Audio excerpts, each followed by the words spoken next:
Why hello there friends, it's Emma here, the Bookish Princess. Today we are going to be doing a review of the Dameroshay Trilogy. This is 3 books by Elizabeth Goudge. If you've watched my channel, you'll know that I absolutely love Elizabeth Goudge. She's one of my top 3 authors. I read many of her books, and these were some of the first that I ever read. It had been quite a while, but I've been rereading them this year, so I thought it would be the perfect time to do a review. I was marking some of my favorite quotations and the page numbers and trying to group them by theme. And some of the themes that I wrote down were finding peace and refuge, nature and the seasons, awareness, courage, discipline, pattern, authenticity, integrity, singleness of mind, children, giving, creativity. So if those words resonate with you, then Elizabeth Goudge is definitely an author you will like. I have done a video in the past about where to start with Elizabeth Goudge, talking about all of her different books, but today we're just focusing on the Dameroshay Trilogy. So these are 3 books about the same family, the same house, same setting. We start with The Bird in the Tree, and then we have The Herb of Grace, and then we have The Heart of the Family. So let's get into it.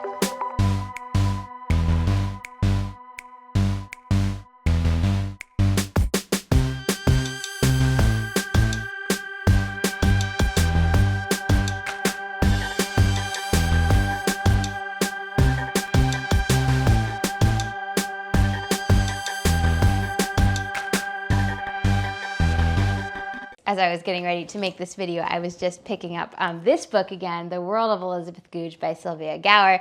So this is about Elizabeth Goudge's life and also places she stayed, and it talks about the inspiration for Dameroshay because the setting is such a beautiful part of this series, and this house, the name of the house is Dameroshay, is really at the heart of the story, as well as the family that lives in the house. They're known as the Eliots, so you'll sometimes hear this, it's labeled as the Eliot Chronicles there. Lucilla Elliot is the grandmother and the main character, and she buys Dameroshay, which is this beautiful old British estate. It's quite close to the sea.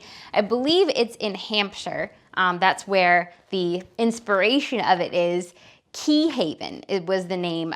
And she took a lot of inspiration from local stories that she heard in the area. Apparently Dameroshay itself was the name of a field between Key Haven and Lymington. Milton on Sea was changed to Fairhaven. I definitely want to go and visit these places someday because the description of the scenery in the Dameroshay trilogy is so wonderful.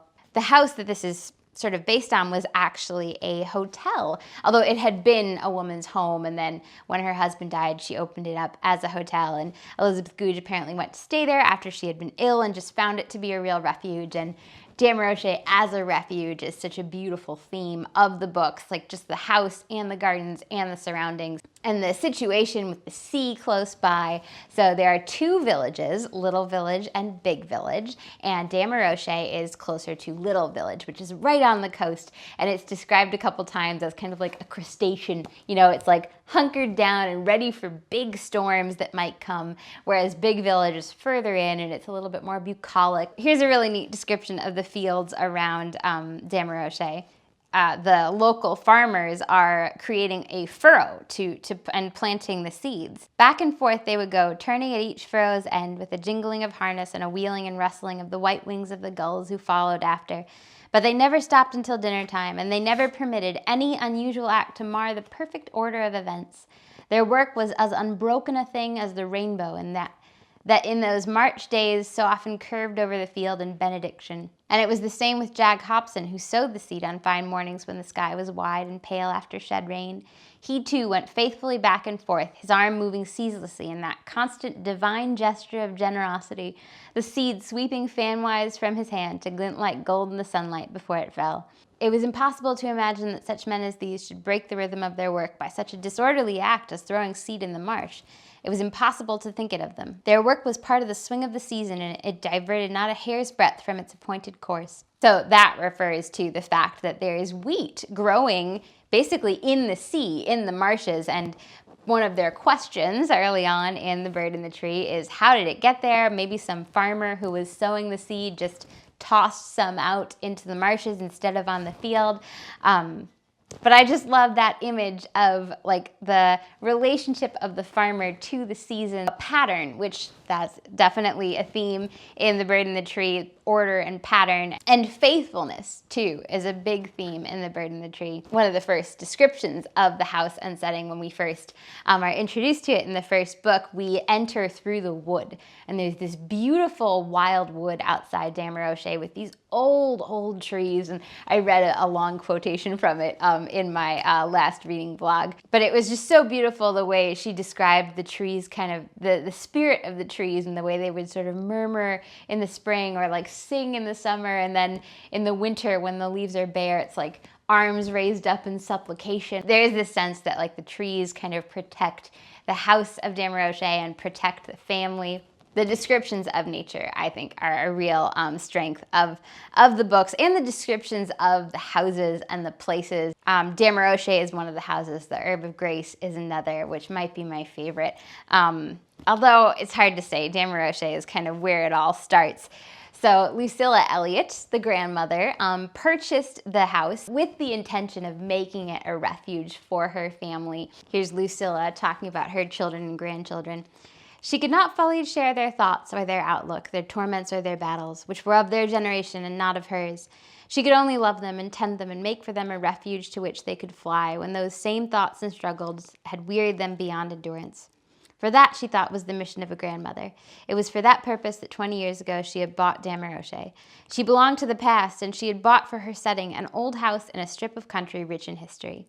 The past she knew is inviolable, one of the few things in life that cannot be marred by present foolishness, and in it the present may find its peace. She has 5 children. Of course, they're all grown up. She's already a grandmother at the start of The Bird and the Tree.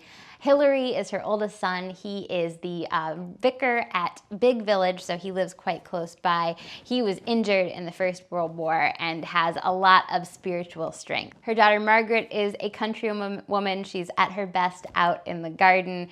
Her son George is in the army. He is married to Nadine, and they have 3 children, Ben, Caroline, and Tommy. They're all quite young in the first book, and we get to see them grow up, which is so much fun. I was reading in the biography that apparently when the sequels, The Herb of Grace and The Heart of the Family came out, they were spaced like at the kind of in real time. So, you know, people who were reading them as they came out would have been like, oh yes, 5 years have gone by since the last book came out. All these characters are 5 years older. There is another son whose name I now can't remember because he appears like just very briefly. We never even really like see this character, you know, in the action of the book. He's just referenced as, you know, another one of Lucilla's children. He's referenced a couple times in The Bird and the Tree, maybe once in The Herb of Grace, and then like I don't think he's referenced even once in The Heart of the Family. So it's just interesting that she has enough characters already that she certainly doesn't need any more. Lucilla's youngest child, Maurice, died in World War I, and he's actually much more present, even though he has passed away, in all 3 books because his son David, Lucilla has been raising because David's mother and father both passed away, and just as Maurice was kind of her best loved son, she is very close to David, and he's a little boy when she first buys Dameroshay, but then he grows up there. Dameroshay, the house, is really spectacular, and the history of the house is a big part of the story of The Bird and the Tree, and like the characters finding out about the history of it and the people who used to live there. But the gardens are also a spectacular part of it, and just as we had that wildwood outside Dameroshay, one of the gardens is like kind of a more tame wood. It's a little bit further from the coast, a little bit more sheltered. There are more birds and flowers, and that is the children's garden. And just all the descriptions of that, the way that's woven in is so beautiful. When Lucilla first visits the house, she has a kind of vision in this garden. She felt happy with a quite indescribable happiness that was yet best described by the word cleanliness.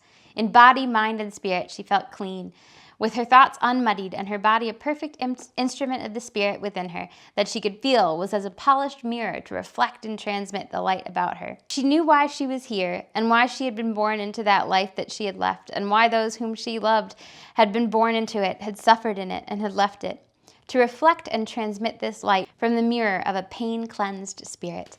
I feel like that's kind of a good summary of like a theme that runs throughout all three books is that, you know, a pain-cleansed spirit reflecting the beauty. Lucilla has definitely gone through difficulties throughout her life. We kind of go back in time in The Bird and the Tree and get to hear about her past and her struggles, even as we're also seeing events unfolding in the present with her grandchildren and children.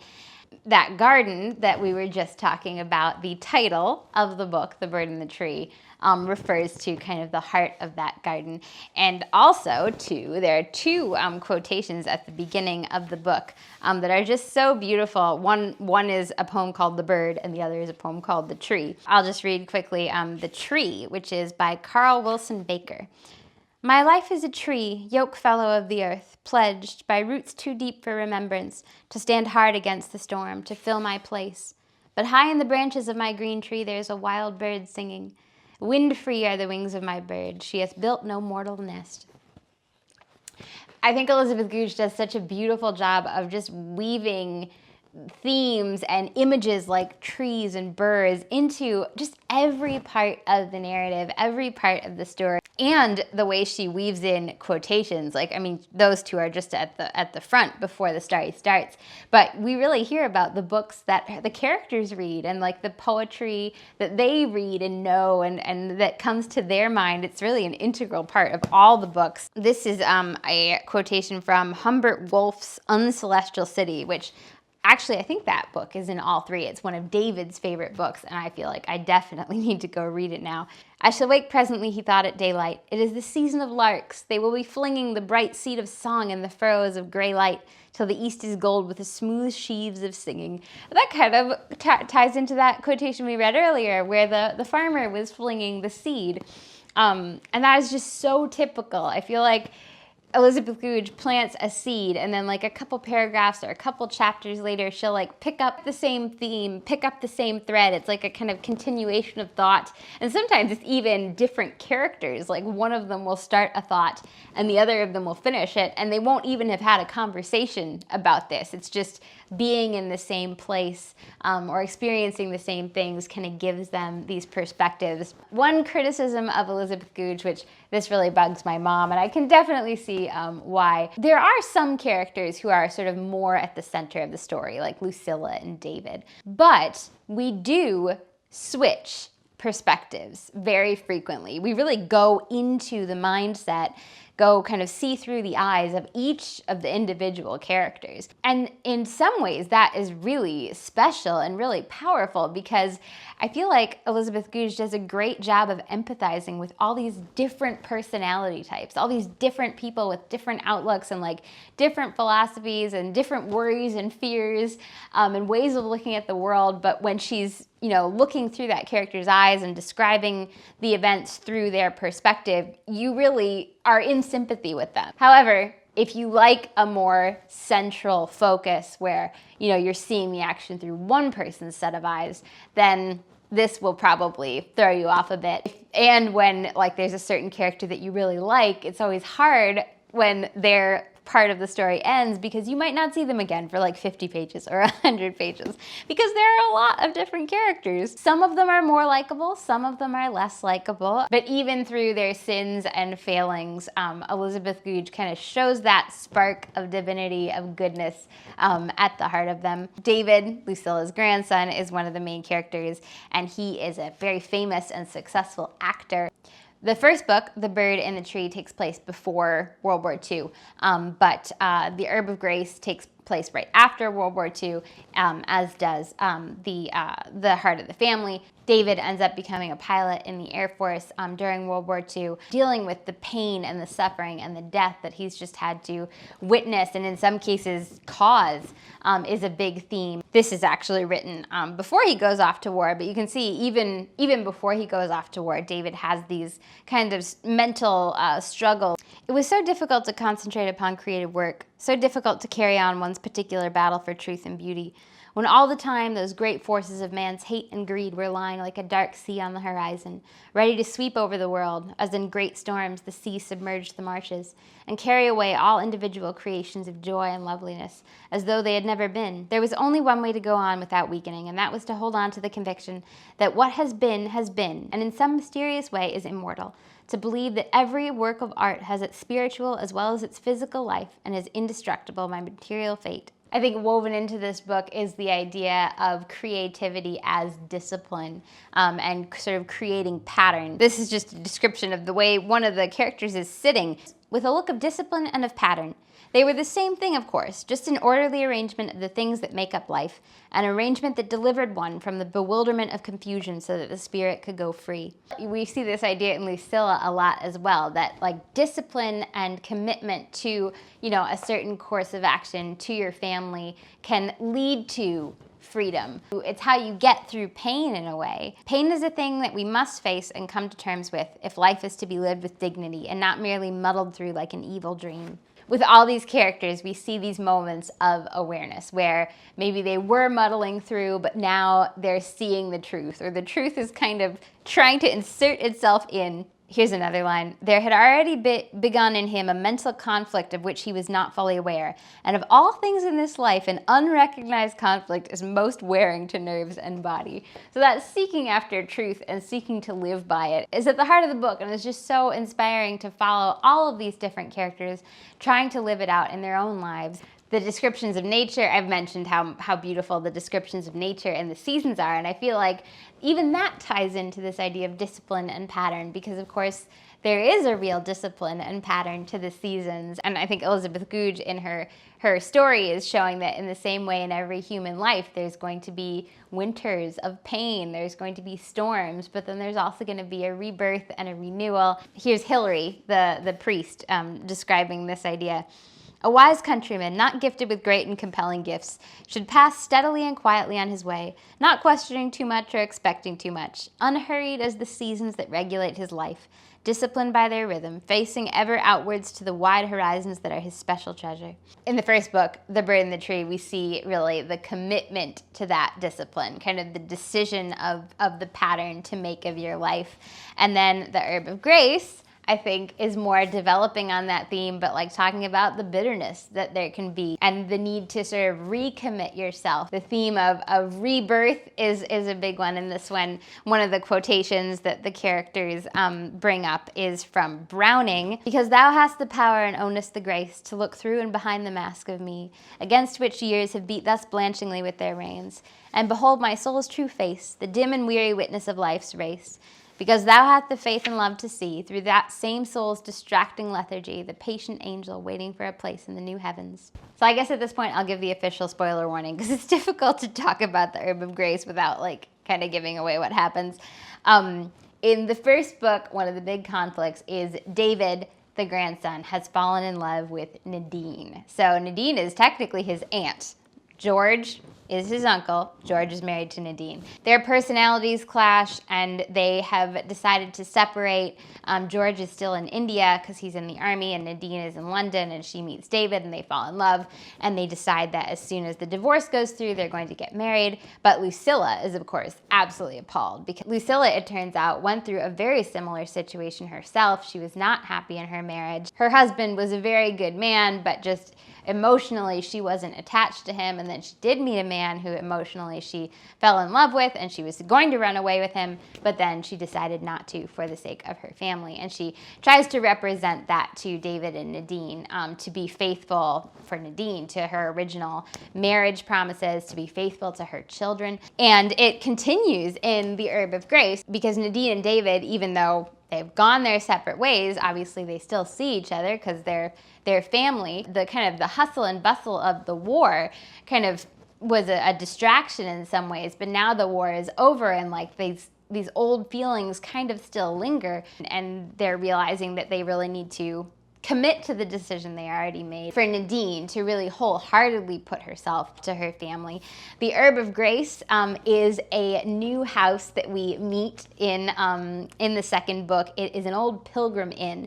So it's located near the ruins of an abbey. It's near the Hard. The Hard is a town close to Fairhaven that we visit in The Bird and the Tree. Actually, when we're discovering the history of the Dameroshay house, which I'll let you read the book to discover the full history of Dameroshay, the house. But the Hard is so beautifully described in The Bird and the Tree. It's really fun that we get to then move into a house closer to the Hard.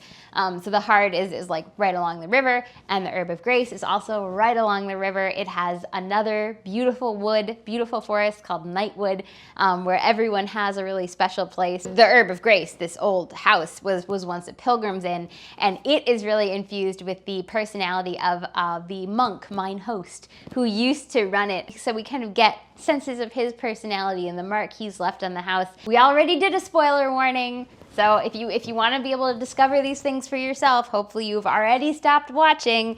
But they discover an old chapel in the inn that has been like wallpapered over, and the discovery of it is so wonderful.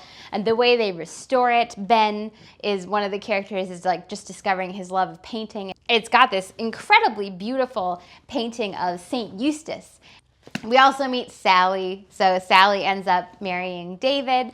She's one of the characters that, like, I could spend the whole book from her perspective. She's just such a delight. And I love, I think the book opens with her and a description of her in her father's studio, because her father is a painter. There was in Sally an indefinable quality that affected people as the hearing of a perfect piece of music affected them, or the sight of a perfect picture.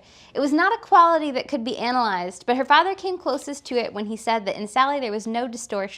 Neither heredity, environment, accident, nor disease had played any tricks with her.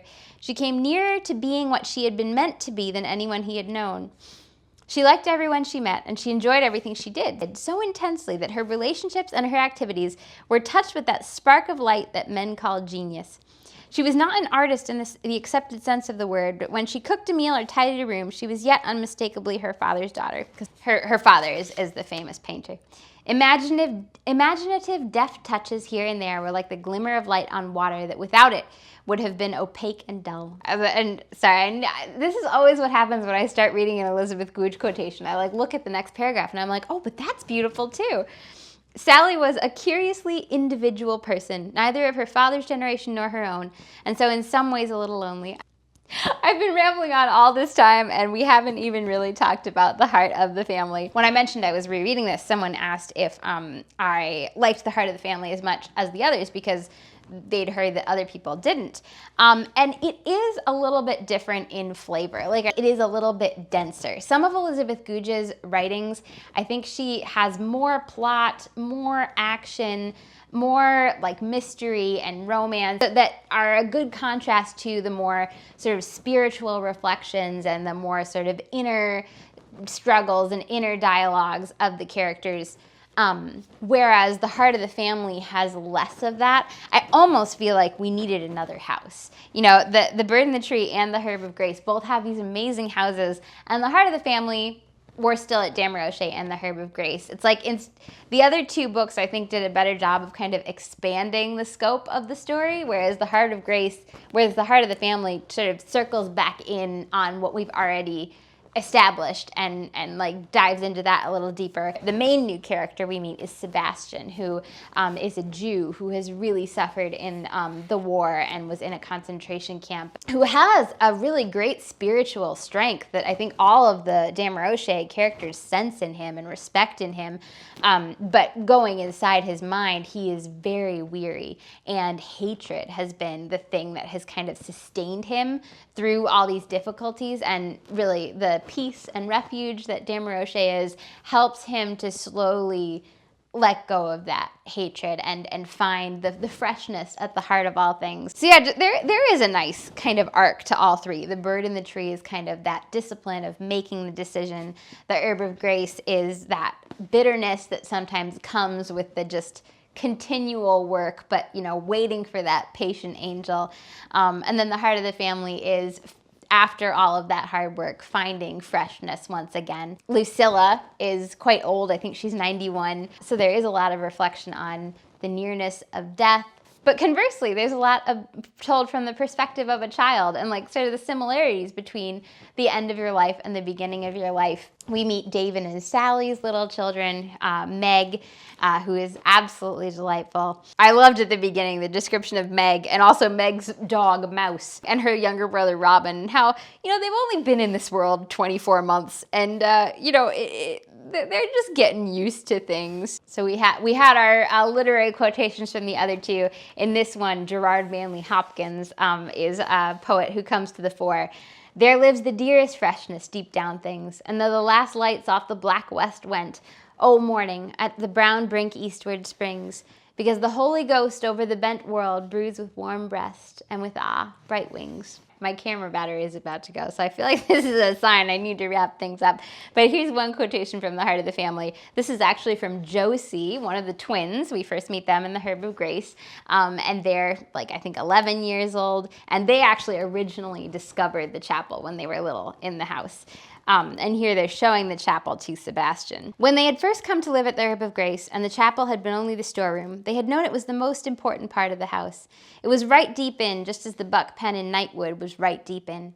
Josie sometimes thought that if the kitchen below made one feel like a car that's just been filled up with petrol, the chapel made one feel like the same car coming out of the garage into air and light. Coming from one to the other, first you felt you could go, and then you felt there was somewhere to go to. Which I just think is such a great description. And Josie is one of the more like hard-edged sort of characters. She's not as reflective and sensitive and artistic as some of the others. But even she has this great idea, this great sense of the chapel. Like the kitchen gets you refueled, and then you go to church and like, you know, you have a destination to get to.